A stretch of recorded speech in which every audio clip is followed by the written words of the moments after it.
Bismillaahi Raxmaani Raxiim. Maanta waxaynu barnaamijkan ku soo qaadanaynaa warbixintan ku saabsan Israa'iil oo ka cadhootay buug arday reer Biljam ah qoray oo ka hadlaya dhibaatada Yahuuddu ku hayso Falastiiniyiinta.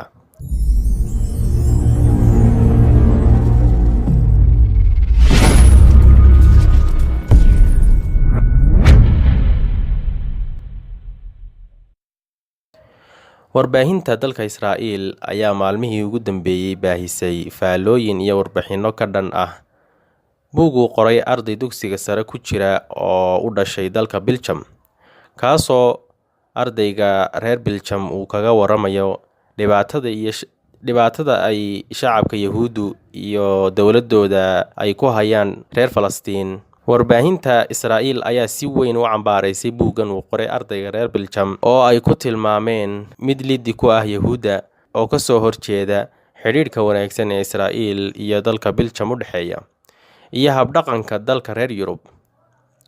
Kasokow, warbaahinta Israa'iil waxaa iyaguna buuggan ka hadlay siyaasiyiinta iyo mas'uuliyiinta sarsare oo ka tirsan xukuumadda Yahuudda, kuwaas oo ka wada sinaa cambaaraynta buuggan ardaygan reer Biljam uu qoray oo ay ku tilmaameen mid xiganayo xogo iyo warbaahinno aan runta ku salaysnayn oo dhinac marsan. Haddaba muxuu yahay buuggan uu qoray ardayga reer Biljam ee dugsiga sare kaga jira dalkiisa, kaas oo aan magaciisa la sheegin? Sida ku cad, buuggani waxa uu ka waramayaa cilmiga aqoonta deegaanka ee juqraafiga loogu yeedho uu ardaygaasi aad u xiiseeyo, kaga waramayo dadyowga ku dhibaataysan dhulkooda hooyo, kaas oo Falastiiniyiinta ku soo qaatay, kagana waramay boobka iyo dhaca Yahuuddu iyo xukuumadooda Israa'iil ay ku hayaan.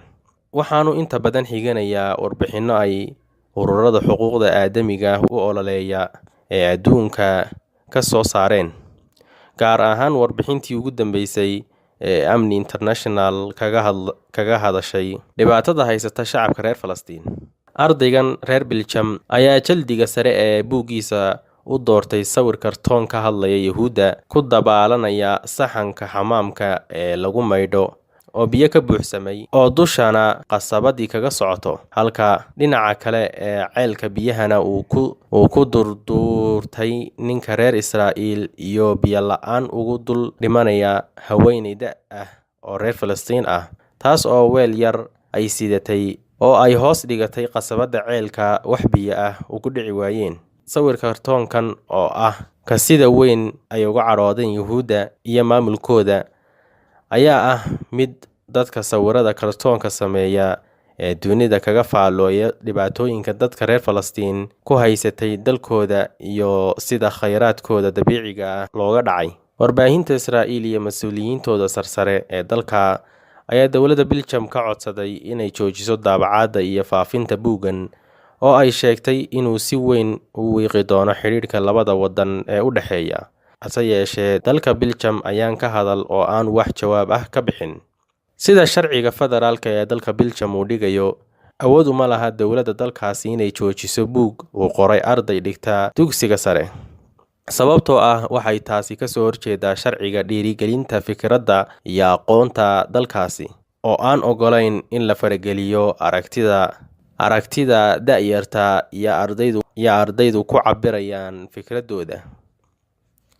Fadlan haddaad ka heshay fiidiyowgan, like iyo subscribe noo saar. Wassalaamu calaykum waraxmatullaahi wabarakaatuh.